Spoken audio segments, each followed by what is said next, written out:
मीरापुर से गोरखपुर पैदल पर चलता सपना।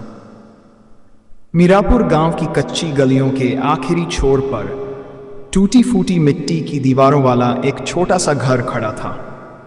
यही घर था भुक्खल गुप्ता, उनकी पत्नी लीलावती देवी और 3 बेटों ब्रह्मानंद, सदानंद, दयानंद का।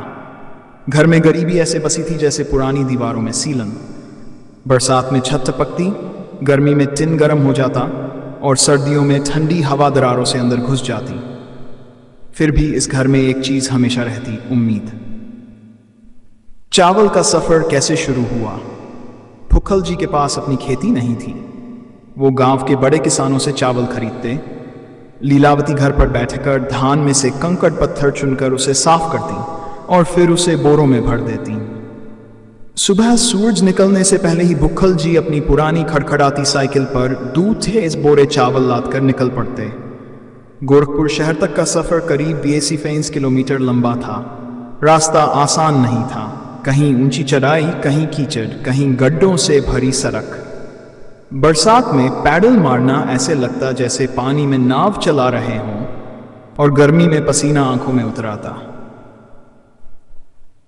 घर की सुबह भुक्खल जी के निकलने के बाद घर का काम लीलावती संभालती। ब्रह्मानंद स्कूल के बाद गांव के छोटे बच्चों को पढ़ाता।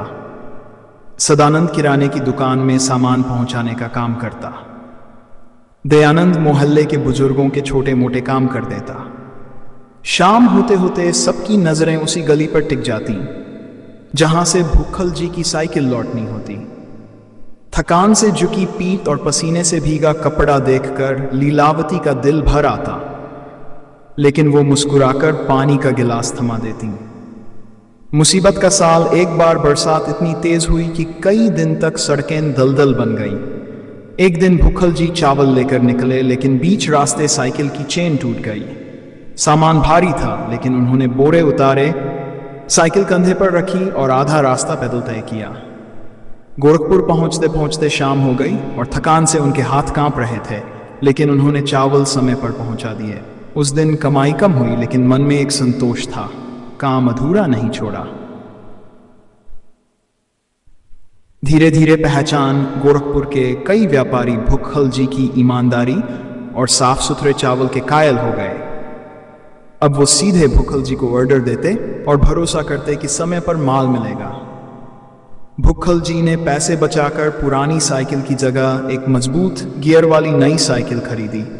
घर में भी बदलाव आने लगा। बरसात में पानी टपकने वाली छत अब टिन की हो गई। बच्चों के पास स्कूल की पूरी किताबें और कॉपियां थीं। लीलावती देवी के पास सालों बाद एक नई साड़ी आई। भविष्य का सपना, भुक्खल जी कहते थे। ओपन कोट, आज मैं पैडल मार रहा हूं, लेकिन एक दिन अपने बेटों को इस रास्ते पर मजदूरी करते नहीं देखूंगा।